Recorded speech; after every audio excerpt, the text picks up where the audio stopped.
बिस्मिल्लाहिर्रहमानिर्रहीम। अस्सलाम वालेकुम स्टूडेंट्स। बायोलॉजी क्लास 11th आपकी न्यू बुक है, टेस्ट एडिशन है। ठीक है, अगस्त 2025 जो है वो इसकी रिलीजिंग डेट है। तो इस बुक में ऐसा बहुत कुछ है कि जो आपके लिए बिल्कुल नया है। ठीक है, इस बुक में आज मैं आपको जो चीज़ें मार्कअप करवाने वाली हूँ, एक तो ये कि फ़र्स्ट चैप्टर के जो MCQs हैं वो मैं आपको एक्सप्लेन करने वाली हूँ, इसके साथ साथ शॉर्ट क्वेश्चन आंसर्स जो हैं वो बताने वाली हूँ। तो मेरा जो एक तरीका है पढ़ाने का वो ये होता है कि मैं बच्चे को इसी टेक्स्ट बुक के अंदर ही तमाम चीज़ें मार्क करवाती हूँ। ठीक है, इसके साथ साथ अगर कोई चीज़ ऐसी होती है जो टेक्स्ट बुक में नहीं होती तो वो मैं एडिशनल क्या करती हूँ, उसको राइट डाउन कर देती हूँ। तो एक्स्ट्रा आपको कोई भी नोट परचेज़ करने की कहीं से ज़रूरत नहीं है। आपके पास इस बायोलॉजी को पढ़ने के लिए सिर्फ और सिर्फ ये बुक होना ज़रूरी है। इसके बाद आप इत्मीनान से ये सारा कोर्स जो है वो कवर कर सकेंगे। साथ साथ मेरी वीडियोज़ जो हैं उसको वॉच करते रहा करें। ठीक है, तो सबसे पहले इस बुक को आप देख लीजिए और इसमें जो पहला चैप्टर है इसको मैं थोड़ा सा आपको दिखा देती हूँ कि यहाँ ये देखें, इस तरीके से इसके कंटेंट्स देख लें आप। ठीक है, ये इसके कंटेंट्स हैं, इसको आप वॉच करें केयरफुली। इसमें तकरीबन 14 के करीब चैप्टर्स हैं आपके। ठीक है, और इसके साथ साथ हर चैप्टर्स के साथ देखें बाकायदा पोर्शंस बने हुए, इसमें ग्रीन, ब्लू और पिंक क्या है वो पोर्शन साथ साथ मैं आपको बताती जाऊंगी। ठीक है, अच्छा अब आ जाएं आप। सबसे पहले आपका पहला जो चैप्टर है दैट इज़ बायोलॉजिकल मॉलिक्यूल्स। ठीक है, अब ये जो भी बायोलॉजिकल मॉलिक्यूल्स होते हैं इसमें एक्चुअली में ना आपकी सारी बायोकेमिस्ट्री डील हो रही होती है। यानी इसमें carbohydrates, protein, lipids, nucleic acid, conjugated molecules, इन तमाम चीज़ों के बारे में जो है ना वो आपको नो हाउ हो जाएगी कि क्या है और किस तरीके से ये काम करेंगे। ठीक है, तो without wasting of the time थोड़ा सा आप इसका प्रीव्यू देख लें ज़रा सा किस तरीके से इसमें ये देखें। पहले इंट्रोडक्शन है, सही है, बायोकेमिस्ट्री का, इसकी कॉम्पोजिशंस हैं। इसके बाद इस तरीके से ये देखें चैप्टर है आपका पूरा। साथ साथ जैसे जैसे क्वेश्चन आंसर्स आते जाएंगे ना मैं आपको एक्सप्लेन करती रहूँगी। इस वक्त मैं सीधा आपको लेके जा रही हूँ MCQs वाले पोर्शन में। ठीक है, तो आप आ जाएँ इसके MCQs वाले पोर्शन में और यहाँ देखें ये पेज नंबर है मेरे पास 26। ठीक है, 26 पे ये है और आपने क्या करना है ये देखें, इसके MCQs जो हैं इसको मार्क करना है साथ साथ। तो सबसे पहले फर्स्ट क्वेश्चन है, इसको आप चेक कर लो। ये आपसे पूछ रहा है कि the slight negative charge at one end of the water molecule attracted to the slight positive charge of an other water molecule, what is this attraction called. यानी वाटर मॉलिक्यूल में एक साइड पे जो पार्शियल पॉजिटिव चार्ज होता है और एक जो पार्शियल नेगेटिव चार्ज होता है, इस चार्ज को, इस अट्रैक्शन को क्या कहा जाता है, आप बी पे टिक लगाओगे, that is the hydrogen bonding. Next है tendency of water to coalesce oil drop into large droplet calls. अच्छा, कोलेस का जो दूसरा सेकंड वर्ड ऑल्टरनेट होगा ना वो यूनाइट होगा, इसका मतलब होता है मिलाप होना। यानी वाटर मॉलिक्यूल में ये टेंडेंसी कि जिसकी वजह से वो ऑयल ड्रॉप्स को मिला के एक बड़ा ड्रॉपलेट बना देती है, वो क्या कहलाती है, वो कहलाती है हाइड्रोफोबिक एक्सक्लूजन। बी पर आपने मार्क करना है। ठीक है, नेक्स्ट पे आ जाइए नंबर 3 पे, the covalent bond between two monosaccharides is called. यानी दो मोनोसेक्राइड्स का मतलब होता है ऐसे शुगर जो सिंपल शुगर्स होते हैं जिसमें सिर्फ वन शुगर मॉलिक्यूल होती है, इसे मोनोसेक्राइड्स कहा जाता है। तो जब आपके पास वन शुगर मॉलिक्यूल वाले दो मोनोसेक्राइड्स आपस में कंबाइन होंगे और उनके बीच में जो बॉन्ड बनेगा वो क्या कहलाएगा, वो कहलाएगा ग्लाइकोसाइडिक बॉन्ड। ठीक है, नंबर डी। नेक्स्ट आ जाओ, most abundant carbohydrate found in nature. यानी इनमें से कौन सा कार्बोहाइड्रेट सबसे ज़्यादा नेचर में पाया जाता है, दैट इज़ द ग्लूकोज। ठीक है, अच्छा नेक्स्ट आपके पास most important organic compound of the cell which carry out विचुअली all of the cell's activities. यानी वो तमाम की तमाम एक्टिविटीज़ जो एक्टिव एक्टिविटीज़ होती हैं सेल के अंदर वो कहाँ होती हैं, प्रोटीन्स में। ठीक है, नेक्स्ट आपके पास all amino acids have same formula except. तमाम के तमाम अमाइनो एसिड्स का फार्मूला सेम होता है सिवाय किसके, सिवाय आपको ये सी मिलेगा रेडिकल ग्रुप के। ठीक है, नेक्स्ट है trihydroxy alcohols made up of 3 carbon atoms. यानी आपको एक ऐसा अल्कोहल जो कि ट्राईहाइड्रोक्सी का मतलब होता है कि उसमें 3 OH ग्रुप मौजूद होते हैं, 3 कार्बन होते हैं, यानी कि 3 कार्बन है, तीनों पे एक एक पर एक OH ग्रुप लगा हुआ है, तो आप इसे क्या कहेंगे, इससे आप कहेंगे ग्लाइसरॉल। ठीक है, नेक्स्ट पे आ जाए, large and important class of the lipids made up of isoprenoid unit cells. यानी ये सबसे ज़्यादा बड़ी और एक इम्पॉर्टेंट क्लास है लिपिड्स की जिसमें आइसोप्रीनोइड यूनिट जो है वो मिलते हैं। इसे क्या कहा जाता है, इसे कहा जाता है टर्पिनोइड्स। ठीक है, नेक्स्ट है आपके पास, how many molecules of the water are needed to complete to hydrolyze a polymer that is 21 monomers long। तो आपने क्या करना है, एक आपको ये बताना है कि फ़र्ज़ कर लीजिए एक पॉलीमर है जिसमें 21 मोनोमर्स हैं, तो आपको कितने वाटर मॉलिक्यूल चाहिए? अंडरस्टूड है, अगर 21 मोनोमर्स हैं तो आपको 21 ही वाटर मॉलिक्यूल चाहिए होगा, ठीक है। हर वाटर मॉलिक्यूल एक मोनोमर को हाइड्रोलाइज करेगा। लास्ट आपके पास क्वेश्चन नंबर 10 है MCQs का, which of the following is true of both starch and cellulose. इसके ऑप्शन सारे पढ़ लीजिए, लेकिन इनमें से सबसे पहला ऑप्शन जो है वही इसका करेक्ट ऑप्शन है कि दोनों जो हैं ग्लूकोज के पॉलीमर्स हैं, ठीक है। तो स्टूडेंट्स, इसके साथ ही MCQs का पोर्शन हमने यहाँ कंप्लीट कर लिया, ठीक है। एक नज़र इसको अच्छे से देख लें, चाहे तो स्क्रीनशॉट ले लें या फिर अपने बुक में डायरेक्ट मार्क कर लीजिए, ठीक है। अब आ जाएँ आप इसके शॉर्ट क्वेश्चन आंसर्स की तरफ, ठीक है। यहाँ आ जाएंगे पेज नंबर 27 पे। इसके लाइन से शॉर्ट क्वेश्चन है 7 और लॉन्ग है 7। तो क्योंकि वीडियो बहुत लंबी हो जाती है तो आज मैं सिर्फ आपको शॉर्ट क्वेश्चन आंसर्स मार्क करा के ना इसका काम समझाऊंगी कि किस तरीके से आपको करना है, और आप इंशाअल्लाह ताला इसको जल्द समझ जाओगे। पहला सवाल है, why water molecules are called amphoteric in nature. इसको उर्दू में ऐसे ट्रांसलेट करोगे कि क्या वजह है कि जो वाटर मॉलिक्यूल्स हैं इसको एम्फोटेरिक कहते हैं। एम्फोटेरिक का मतलब होता है ड्यूल नेचर, ठीक है। तो आपको पता है कि वाटर जो मॉलिक्यूल है उसमें एक तरफ एच आइन होता है और दूसरी तरफ क्या होता है? ओ एच आइन। यानी अगर आप इसका स्ट्रक्चर बनाओगे इस तरीके से बनता है, ठीक है। ओ एच आइन जो उसमें माइनस का चार्ज होता है और जो एच आइन है इसके ऊपर इस तरह से प्लस का चार्ज होता है। तो इस वजह से क्या होता है कि इसमें प्लस वाली भी प्रॉपर्टीज़ है यानी एसिडिक वाली भी, और OH वाली यानी माइनस वाली प्रॉपर्टी भी है। इसी वजह से इसको एम्फोटेरिक कहा जाता है। मार्क कहाँ से करेंगे? सीधा जाएंगे पेज नंबर 7 के ऊपर आप, ठीक है। तो हमने क्या करना है, मूव करना है पेज नंबर 7 पर, and that is our page number 7, ठीक है। अब आप देख लें आपने कहाँ से इसको मार्क करना है।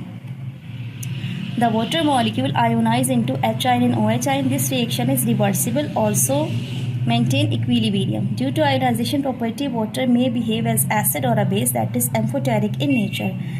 It also behave as a buffer. Due to this nature, it maintains pH for enzymatic activities in cell and organs. तो यहाँ से लेके यहाँ तक आपने शॉर्ट क्वेश्चन को ये मार्क कर लेना है, ठीक है। पहला क्वेश्चन जो है वो आपका रेडी हो गया। अब दूसरे क्वेश्चन की तरफ आ जाएं आप, कोई हेडिंग नहीं डलेगी इसमें। नेक्स्ट क्वेश्चन जो है वो आपका ये क्या कहता है कि why amino acids are named so, यानी अमाइनो एसिड्स को अमाइनो एसिड्स क्यों कहा जाता है। तो स्टूडेंट एक बात जहन में रखिएगा कि अमाइनो एसिड्स बनते कैसे हैं। होता क्या है कि अमाइनो एसिड्स जो है वो ऐसे सब्सटेंसेस होते हैं जिसके एक साइड पे अमाइनो ग्रुप लगा होता है यानी NH2 ग्रुप लगा होता है, और लास्ट साइड जो उसमें कार्बोक्सिलिक एसिड वाला ग्रुप लगा हुआ होता है, ठीक है। तो होता क्या है कि क्योंकि इसमें अमाइनो ग्रुप भी मौजूद है, कार्बोक्सिलिक एसिड वाला ग्रुप भी मौजूद है, इसी वजह से इसको कलेक्टिवली क्या कहा जाता है?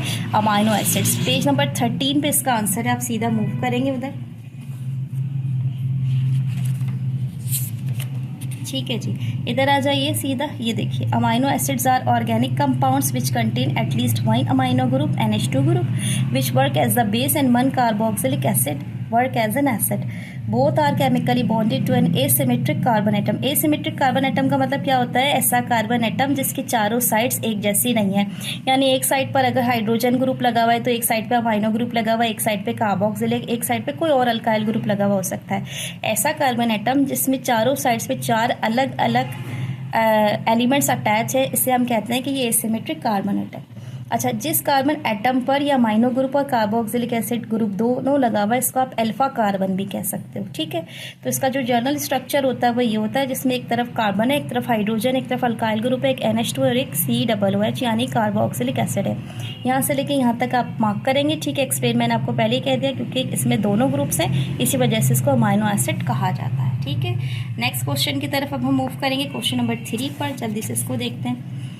How monosaccharides are classified. सबसे पहले तो ये समझ लो मोनोसेक्राइड्स होते क्या है। मोनोसेक्राइड्स, मोनो का मतलब होता है 1, ठीक है, और सेक्राइड्स का मतलब होता है शुगर, यानी कि मोनोसेक्राइड्स का मतलब होता है ऐसे कंपोनेंट्स जिसमें सिर्फ एक शुगर मॉलिक्यूल होता है, इसे मोनोसेक्राइड्स कहते हैं। ऐसे कैसे क्लासिफाइड करते हैं? पेज नंबर 8 पर मूव करेंगे सीधा,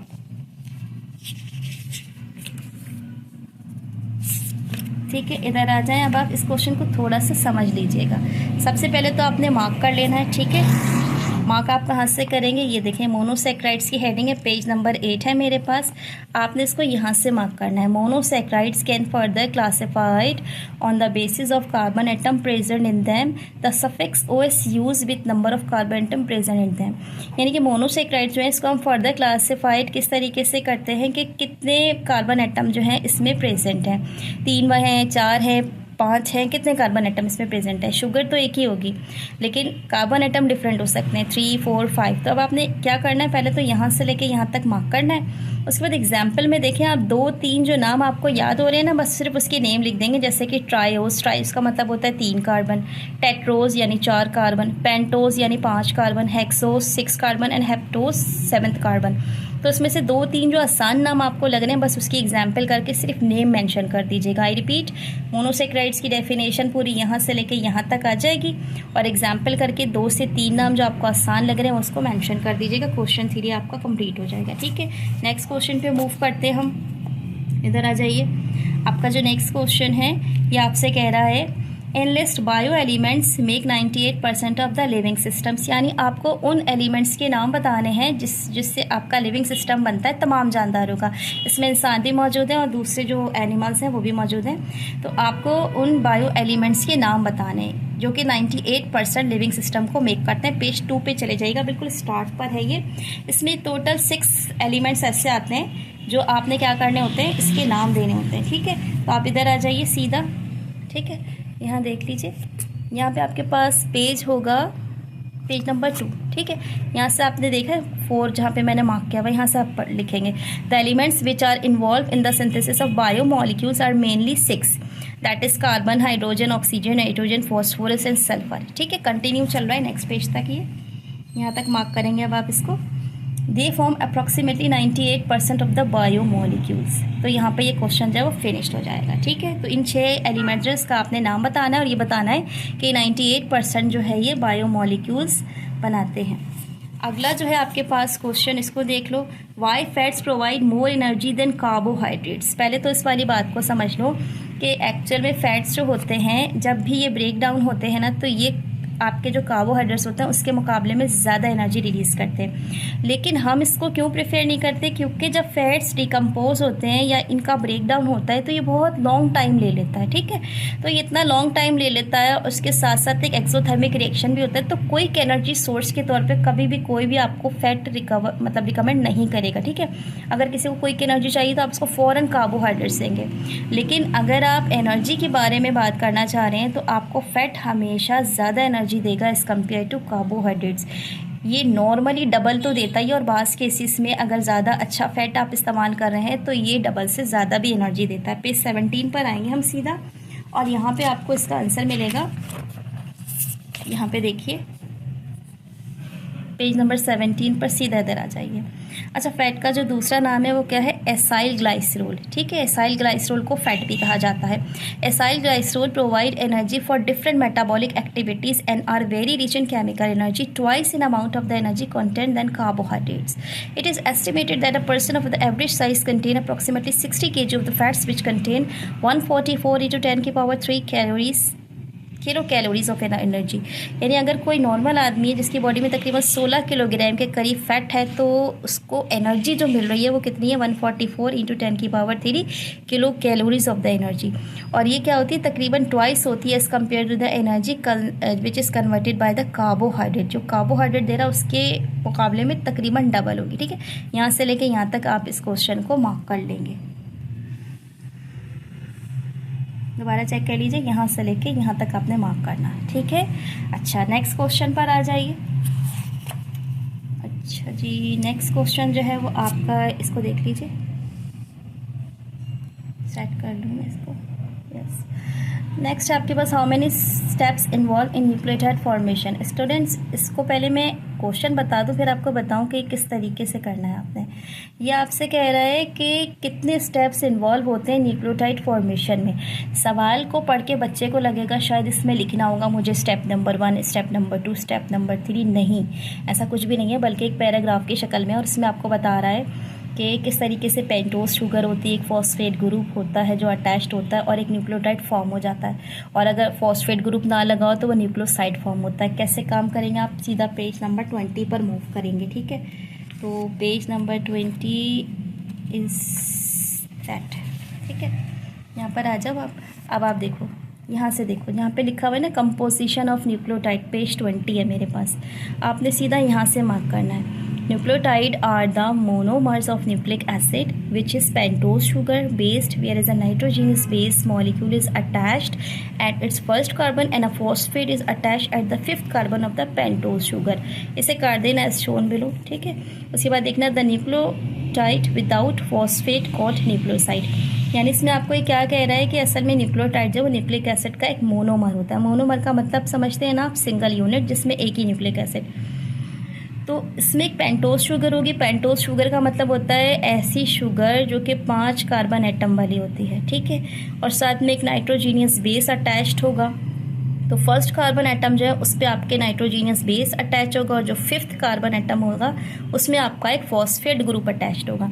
तो अगर ये फॉस्फेट ग्रुप नहीं अटैच्ड हो तो फिर इसको न्यूक्लियोटाइड के बजाय न्यूक्लियोसाइड कहा जाता है. तो यहाँ से लेके यहाँ तक आपने लिखना है. साथ में ये वाली जो डायग्राम दी हुई है इसको भी बनाना है. ठीक है. छोटी सी है, आसानी से बन जाएगी. लास्ट क्वेश्चन जो शॉर्ट का है इसको देख लीजिए आप. अच्छा जी, इसमें आपसे कहा जा रहा है आपने डिस्टिंग्विश करना है between saturated acyl glycerol and unsaturated acyl glycerol. सवाल को आसान कर देती हूँ कि आपको सैचुरेटेड और अनसैचुरेटेड फैट जो है ना उसमें फ़र्क बताना है, आपको डिस्टिंग्विश बताना है. ठीक है. सीधा पेज 17 पर आ जाएंगे आप और इसमें जो डिफरेंस है वो आपने बताना है. तो स्टूडेंट्स इस तरह से डिफरेंस करने का तरीका होता है ना, हमें वैसे ही इसको करना चाहिए. ठीक है. तो आप किस तरीके से इसको करेंगे ध्यान से देखें. पेज 17 पर आप आ जाएंगे. सबसे पहले आप इस तरीके से कॉलम बनाएंगे. ठीक है. एक तरफ आप लिखेंगे सैचुरेटेड एसाइल ग्लाइसरोल, ये वाला पूरा लिखेंगे, और दूसरी साइड पर आप लिखेंगे अनसैचुरेटेड एसाइल ग्लाइसरोल. ठीक है. इस तरीके से आपने डिफरेंस का कॉलम बना लिया. एक साइड पे सैचुरेटेड और एक साइड पे अनसैचुरेटेड ग्लाइसरोल लिख दिया आपने. अब आपने क्या करना है, सबसे पहले डेफिनेशन लिखनी है दोनों की. ठीक है. डेफिनेशन की सेंटर पे हेडिंग डाली, यहाँ से स्टार्ट किया. They contain saturated fatty acid that is they do not contain any double bond between carbon atoms of the hydrocarbon chain. यानी इसकी पहचान क्या होती है कि सैचुरेटेड फैटी एसिड होते हैं, इनमें किसी भी किस्म का डबल बॉन्ड या ट्रिपल बॉन्ड जो है ना 2 कार्बन एटम के बीच में नहीं होता.